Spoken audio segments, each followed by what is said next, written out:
ากันบ่ไหววันอยู่ผู้ดอยใจเกินร้อยบ่ท้อถอยในแนวหน้าสมเกียรติศักดิ์ศรีที่มี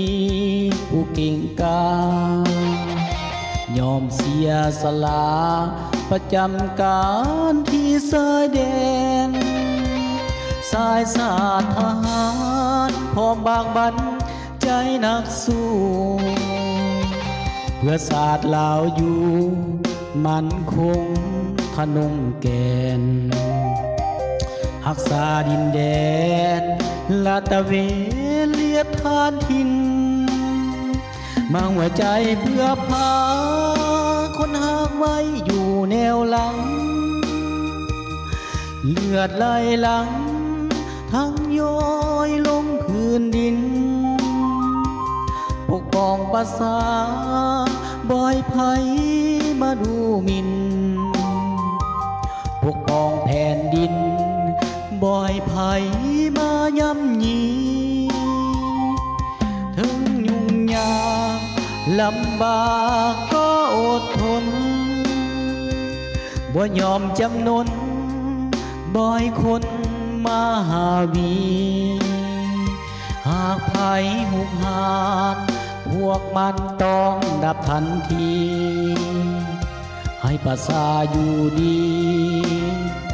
สุขีตลอดไปให้ประสาอยู่ดีสุขีตลอดไป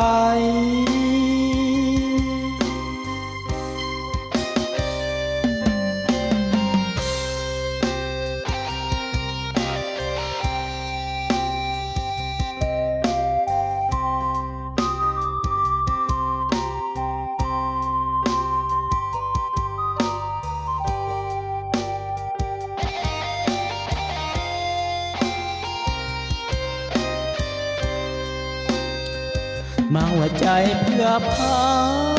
คนหากไว้อยู่แนวหลังเลือดไหลหลังทั้งย้อยลงพื้นดิน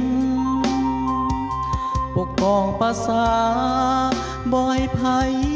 มาดูหมิ่นปกป้องแผ่นดินบ่อยภัยมาย่ำยี